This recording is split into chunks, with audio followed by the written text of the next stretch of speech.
Good day. Welcome back to Visit Julian, Blog Talk Radio Podcast.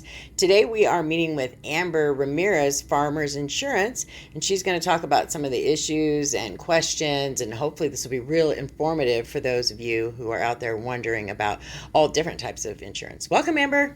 Welcome. Glad to be here. Thank you for having me. Yeah, super happy to have you. So you're in, obviously, insurance. Amber, what's the name of your actual agency? So the name of my agency is Amber Ramirez Insurance Agency. Mm-hmm. I am a farmer's insurance broker, so my contract is with farmers. However, I have an older contract, so if farmers doesn't write a particular product or physical address, I do have a brokerage that we can go outside and try to assist people. Oh, that's great. So if there's something that farmers can't offer, you can still be of help to people. Correct. Like, for example, farmers doesn't offer health insurance or Medicare.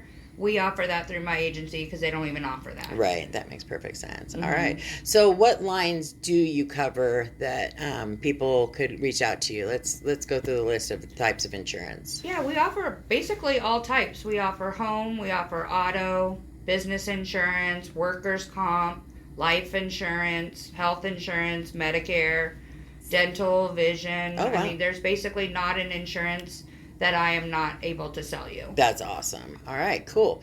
And I noticed that you have the LUTCF designation, and that's important. It lets people know that you're working hard to stay educated and stay smart about what you're doing. Correct, yeah. So it's a Life Underwriter Training Council Fellowship membership.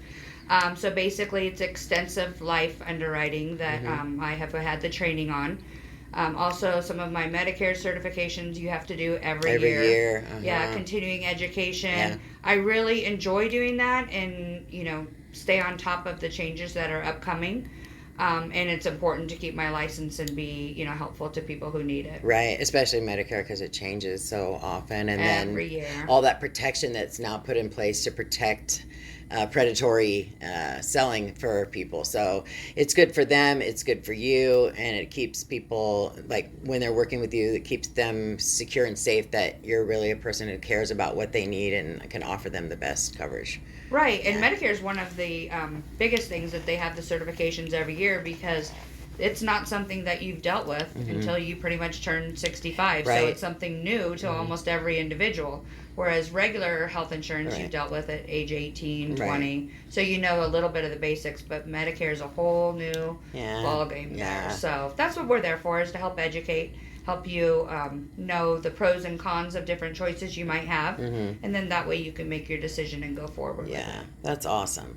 So being in Julian, there's a number one question, and I've been here 18 years, and I came up right after the Cedar Fire. So, so now I said the word fire insurance, and lots of people have questions on social media. There's always some banter going back and forth. So maybe if you could talk a little bit about what it means to insure a home against fire up here in Julian.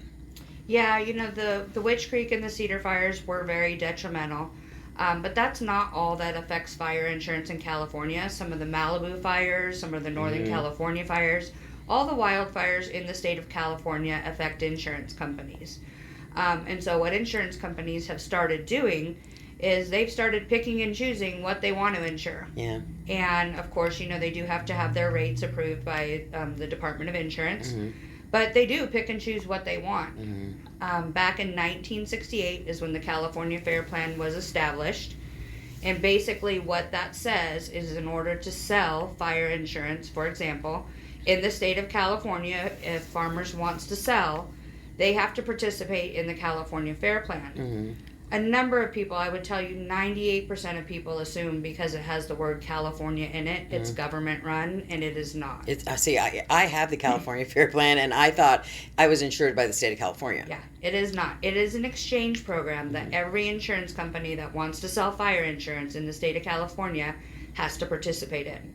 So, for example, if Farmers has 35% market share in the state of California for fire policies, they will participate in the California Fair Plan by 35% in losses, claims, profits. So it's another exchange company that oversees all of these insurance companies and distributes profits and losses and things like that. I had no idea. So it's basically, in my opinion, twisting insurance companies' arms to make them, okay, you don't want to write this on your own. Well, guess what? If the fair plan has to get involved, you're still going to be a portion responsible for this property. Yeah, it's like a risk pool kind of thing. It is. It is exactly like that. Yeah. So, like I said, a number of people come to me, well, I don't want that state insurance. Well, it's not state insurance. It has the name California in it, and a lot of people assume that. Yeah.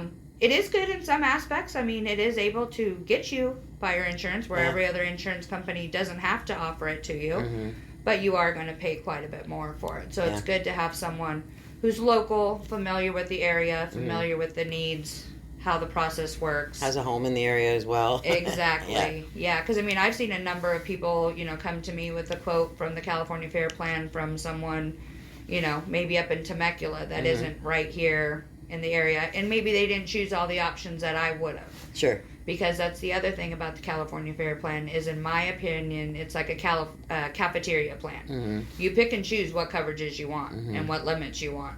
So you can, and I've seen a number of times someone just left off debris removal completely. Oh. Well, guess what? If your home burns down, that's $20,000 to $25,000 coming out of your pocket. Yeah. If you don't have that on your coverage, and how would you know if you don't see an insurance professional to educate you on that? Right. I didn't even think about that. Now you're going to make me go look at my fair Yeah. plan. Ours is built into our escrow through our mortgage. So our mortgage has gone up almost $300 a month since we bought the house. So I'm sure that's, I mean, there are other things that are involved in the escrow with your home, but the insurance is definitely one of them. And so yeah, now we've been writing the fair plan. I mean, it really started up probably about 3 years ago to where we're having to write it more and more. Last year in 2021 is the first time I've seen California Fair Plan take a huge rate increase, and they took 2 last year. So they took one in January, and I want to say June or July. They took another one.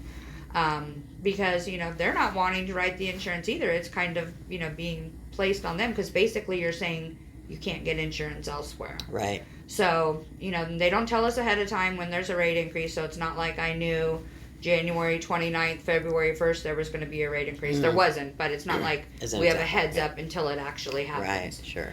And then they'll say, oh yeah, there was a rate increase 3 days ago, that's why it went up, that type of thing. Yeah. So it is definitely a feat, but that's why it's good to have someone on your side that is a good advocate for you locally.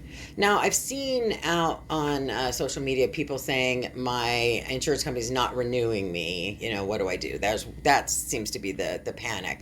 And I imagine that there's got to be some sort of notice that way. So like an insurance carrier is not going to drop you on February 29th for January 1st, are they? No. So by law, they do have to give them 60 days notice. And like I said, I mean, insurance companies, people get mad at insurance companies, and I totally get it. Because, I live in Ramona and do a lot of work up here in Julian as well. But it is their prerogative, whether or not they want to insure it. I mean, the other option would be they just raise your rates astronomically, which the Department of Insurance wouldn't okay. And then you wouldn't be happy with that either. Right. So by law, they do get notice. You're supposed to get 60 days notice from the insurance company. I've seen them giving all the way out to 90 days notice. So what happens, I've seen a lot is, homeowners wait, think maybe they can sweet talk their insurance company back into it. But unfortunately, this has become more of the norm than not. For example, a couple months ago, maybe a month and a half ago, Nationwide did a huge non-renewal. And we had 14 calls in one day from people getting their non-renewal notices. So, it's just something to understand. Don't wait, because this isn't something we can turn around the next day like we used to. Because the number of insurance companies we have to choose from now, before we get to the fair plan, has dramatically decreased. So, they're busier now that people are doing non-renewals. Right.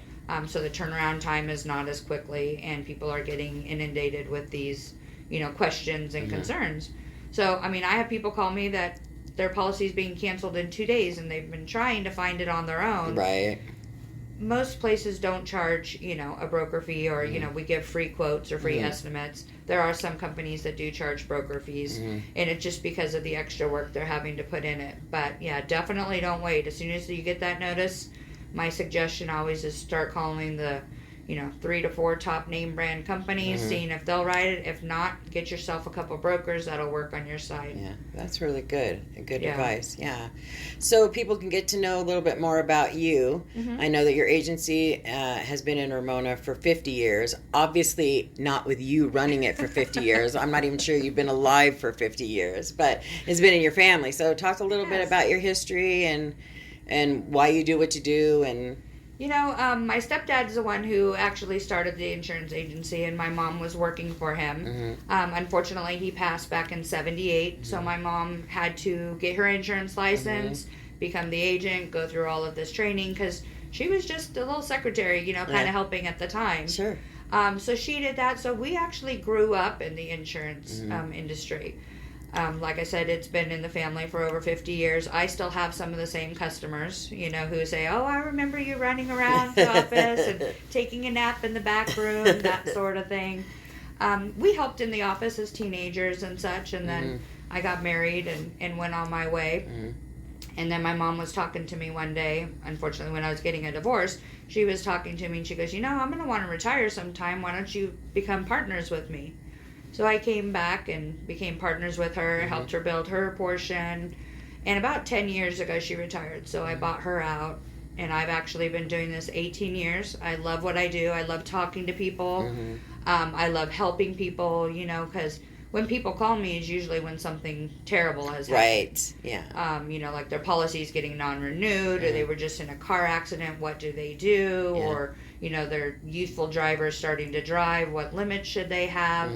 And, we give free advice. Like I said, my goal is to help people because I want to go to sleep knowing I did what was right for myself and you. And what you decide to do with that is up to you type thing. I said, just give me a couple minutes. I'll explain why I feel the way I do, why you should have this. If you decide not to have that, then the ball's now in your court. Right, but you feel I can tell that you feel very strongly about laying it out. Here's what's available. Here's my professional opinion as to why you should go in this direction. But, you're not in the business of twisting anybody's arm to, you must buy this waiver. You must buy this whatever, rider or whatever. Well, and I can't do that because, some of them cost extra premium and stuff, and I'm not the one paying that for you. But at least I can lay it out there for you, help you look at the pros and cons, and help you make an educated decision. And sometimes people do it, and sometimes people don't. I mean, for example, just last week I had a couple. The wife was really adamant about earthquake insurance. It was very affordable for them. In fact, the discount they got offset the cost of the earthquake insurance, and the husband's like, this is ridiculous. I don't need this earthquake insurance. And I'm like, well, this is why you should have it. It's going to save you $20 a year overall. And the wife's like, yeah, see? And he's like, okay, well, now that she's happy, then I'm happy, and you're happy. Happy wife, happy life. Exactly. So, that's my goal, is just to put it out there, let people know what they're up against, let people know what I've seen, because I've seen a number of, unusual claims. Like the copy machine just woke up. Sorry.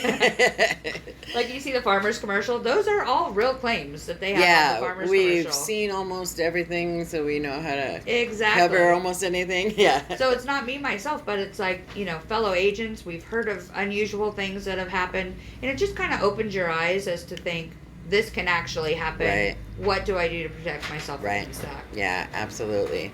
I know with us, we have really good health insurance through my husband. Sorry, we're getting a fax. Through my husband's employer. But, we get to choose every year an open enrollment. And it's like, do we choose the high? There's a high, mid, and a low. Right. When we had the kids, we had the high because, kids... go to the doctor more, so your copay, your copay is $20. But then as everybody got older, it's like we went with the mid, and I know when the kids, both of my kids stayed on our plan, so they were 26. And so as they got older, we chose the mid, and we get the phone call, my copay was $30. Well, yeah, you're not paying the premium, girlfriend. So because husband's covered for, but the rest of it comes out. So you have to. It's basically like balancing a risk between how much you want out of pocket and how much you're thinking that the damage might be and what the insurance company will pay for it. So. Exactly, yeah. And that comes across a lot in home insurance, 10 years ago, the average deductible was $500. Now I would say the average deductible is $2,500. Yeah. Because, for a $1,400 claim, you're not going to want to put it in for two reasons. You're not going to want to put it in. The reason being is if a real claim or an extensive claim comes across after that, if you have two claims on your record, good luck finding insurance anywhere. Yeah. I mean, I've had to separate policies a number of times because there's been two $1,800 claims in the last 3 years. Yeah. So you got to be really careful as to when you put in that claim. I mean, insurance should be, in my opinion, more of a catastrophic. You're going to use it for the big things. You're not going to use it for the little things. Yeah. You're not going to use it because your tree blew over on the fence. Right. Type thing. Yeah. But there are a number of people who, I have insurance, that's what I have it for. Right. Yeah. But then once they get to that point of having two losses, they're like, wow, maybe we shouldn't have done that. Yeah. So people call me all the time. Should I put in a claim? Right. Should I not? And I try to help them, weigh out how it can affect them going forward. Right. And they can make the decision. That's really up to them. All Yeah, right, because it's not financially affecting me at all. Right. I mean, Yeah. but people don't realize that can happen. For Yeah. example, my husband was rear-ended, 3 weeks ago. It was a young kid that rear-ended him, and I contacted the parent, and I said, everyone's okay. It's just a little bumper damage. If you'd like, we can go out and get an estimate and handle this outside of insurance, and you can pay for it, or you can put it through your insurance, and his rates are going to go up probably $300 or $400 every 6 months for 3 years. Yeah. And then if he gets in a real accident, then his rates are going to skyrocket. Yeah. So, I mean, we worked it out. The parent was really nice. Everyone worked it out. Everyone was happy. Got a rental car for a couple days. And we just kind of went on our way type thing. Yeah. So, I always tell people, try to work it out before rushing to the insurance company for that claim. But you also, and I see how people can want to do that. I'm paying all this money for insurance. Why do I now have to pay? I mean, I get it. But it's one, like you said, you've got to sit there and weigh the consequences of if something real happens. I mean, here at Town Hall, was it 2 or 3 years ago, we had a ginormous flood downstairs, and we had no choice. Yeah, it was not fun. Yeah. And we had to put in a claim, and the claim ended up being somewhere in the $9,000 to $11,000 range. And as a nonprofit, we had to do that, and we did see our rates go up, but the hot water heater, I think it was when hot water heater went poopy, and just did all kinds of damage, and we had to get flood people in here and all that stuff. So yeah, claims are not cheap. That's why I always tell people, take pictures all along the way, make notes, document everything, do a little bit of research on your own, see how much damage that water damage is going to do. And then make that decision, But a lot of people, just as soon as it happens, just pick up the phone and call. And then once you've made that initial call to that insurance company, now you've got a claim. Yeah. Let me ask you, that's a question, because we had an incident where I wasn't sure what was going to happen. And it's not the same as calling your broker, right? I mean, when you call your broker, that's what you're there for. Say, maybe, or, oh, definitely, or definitely not, or what have you. So I just want to make sure, because I made a phone call like that to the broker, and I just want to make sure that didn't have anything to do with it. No, so most brokers will, it's kind of confidentiality type thing. You're asking for my professional advice. I will give you my personal and professional advice on what you should do. At that point, it's up to you what you want to do. When you call the initial insurance company and they have documentation, date and time when it happened, what happened, who's calling in, give you a claim number, now it's documented. Yeah, that's that. Yeah. So whether they pay, it's anything over $750, if they pay $760, that's a claim. Yeah. And it counts against you as much as a $35,000 claim. Oh, I mean, a claim's a claim. So So it's not done on dollar amount, other than it being over $750. Correct. It's not done on dollar amount. So that's why, you kind of figure that. You figure your deductible. You figure your homeowner's policy, I would say on average, goes up $400 or $500 a year for a claim. There's another $1,500. So I try to weigh out how much it's going to go up, what your deductible is going to be, how much more it's going to be over that, and then, put it back in your plate and you make the decision what you want to. Because like I said, financially it doesn't affect me. Right. But a lot of people haven't dealt with a claim before and don't know all the ins and outs. And especially don't know that second claim that they could have for like a huge wildfire, you may not be able to get insurance at that point. Yeah, that's scary. So that's good, really good advice. I'm really glad that we got a chance to talk and people can hear about it. And I'll be sure to share this with the community here locally so they can, get some questions answered and maybe give you a call to help them sort through and make sure that they have the best coverage and they're making the right choices for the risk that they might be experiencing on their own home. Yeah, now the other thing, one more thing I wanted to add is, so the California Fair Plan we touched briefly on, it is basically just a fire policy. You don't have any liability coverage, you don't have any water loss coverage, you don't have any theft. Companies like Farmers Insurance that I write for and a couple other brokerages I write for write what's called a difference in conditions policy or a WRAP policy. It wraps around the fair plan. So what those policies do is they do cover liability, water losses, theft losses. So there are a lot of people who would have to have the two policies together to insure your home like a similar homeowner's policy. Right. So we do offer those as well, which is really important because liability is another huge thing that we are seeing, due to the economy and such the last couple of years. People are suing for ridiculous things, in my opinion. And I mean, it goes to court and there's attorneys involved and there are claims open because of that. So you really need to protect yourself, and that's why it's so important to talk to a broker about what am I opening myself up for here, and that way you can make the choice whether or not you want that difference in conditions policy. But it's very important, and we sell them all the time. That's great. Yeah. I'd always wrap up with, just in case there was some pressing issue I forgot to ask about or some story or information you wanted to share that we didn't get to, I want to give you that opportunity to... The only other thing really is I hired a new staff member who's fully licensed and back in November. So there's 3 of us licensed in the office. So I'm not always there because I do outside appointments. Email is a good way to get a hold of me or schedule an appointment within the office. But I do have 2 other licensed staff that are there all the time, can answer any questions people might have. That's great. And, we are open 9 to 6 Monday through Friday, even during lunches and stuff, because a lot of people do their running around at lunchtime. Like their own lunch, right? Yeah. Yeah, that's awesome. So I, try to make it important and convenient. I can do outside appointments. We can do evening appointments. I even do weekend appointments, that type of thing. Just trying to make sure that, not give anyone an excuse not to have an appointment, basically. Sure. I try to work with everyone and make it work. Sure, so that's great. We're here to help the community, and I love what I do. I love giving back to the community, and that's why I'm here. That's so awesome. Yeah. And in the show notes, but I'll mention it here, you're going to be at our trade show, community trade show in April, so you'll have a table so people could stop by and talk to you, or at the very least pick up your business cards so that in the future if they find themselves with a need or a question, they'll have access and they'll have FaceTime with you, not computer FaceTime, but actual old-fashioned FaceTime, and they can reach out to you. So that's great. That'll be perfect. I'm looking forward to it. Awesome. Thanks so much for coming in and talking and sharing and teaching me things I did not know the answers to. So well, cool. Thank you for having me. I appreciate it. It was great. Awesome. With Lucky Land Slots, you can get lucky just about anywhere. Dearly beloved, we are gathered here today to... Has anyone seen the bride and groom? Sorry, we're here. We were getting lucky in the limo and we lost track of time. No, Lucky Land Casino, with cash prizes that add up quicker than a guest registry.